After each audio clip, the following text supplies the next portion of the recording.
এখন এটা কি ভয় দেখানোর ব্যাপার নয় যখন এই রিপোর্ট পিএমওর থেকে আসে যে ৬৫ বছরের পরিসংখ্যান দেওয়া হলো, হিন্দু ৭% কমে গেছে, মুসলমান ৪৪% বেড়ে গেছে। ভারতের মধ্যে তো হিন্দু ৮% কমে গেছে, মুসলিমদের জনসংখ্যা ওর থেকে অনেক গুণ বেড়ে গেছে।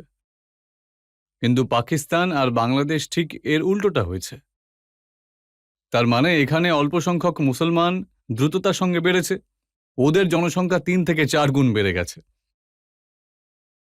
হিন্দুদের জনসংখ্যা কমেছে, কিন্তু বাংলাদেশ আর পাকিস্তানের পরিস্থিতিটা কি?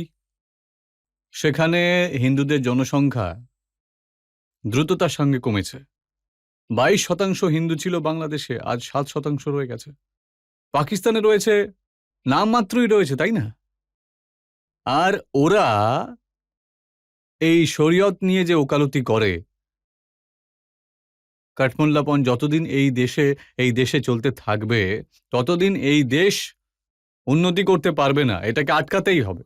আপনি দেখুন, যদি ওই পীড়িত মানবতার জন্য ভারতীয় জনতা পার্টি নেতৃত্ব করলো, মোদিবাবু সরকার সিটিজেনশিপ অ্যামেন্ডমেন্ট অ্যাক্ট নিয়ে এলো, যেখানে ভারতের কোনো নাগরিকেরই কোনো ক্ষতি হবে না। পাকিস্তান, বাংলাদেশ, আফগানিস্তান থেকে যেসব পীড়িত হিন্দু রয়েছে, বৌদ্ধ রয়েছে, জৈন আছে, শিখ আছে, খ্রিস্টান আছে, পার্সি আছে, এই সমস্ত পীড়িত লোকজনদের, যারা পাকিস্তান, বাংলাদেশ এবং আফগানিস্তানে অল্প সংখ্যক রয়েছে, তাদের ভারতীয় নাগরিকত্ব দেওয়ার জন্য ওকালতি করে এবং তাদের নাগরিকত্ব দেওয়ার জন্য দায়বদ্ধ।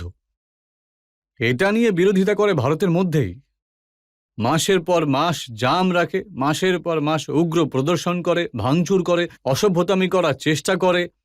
এই মানসিকতা কি দেখাতে চাইছে?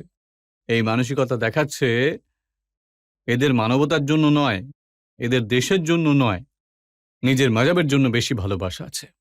আর মাজাবকে দেশের তুলনায় আপনি উঁচুতে রাখতে চেষ্টা করলে নতুন ভারত এটাকে কখনোই স্বীকার করবে না।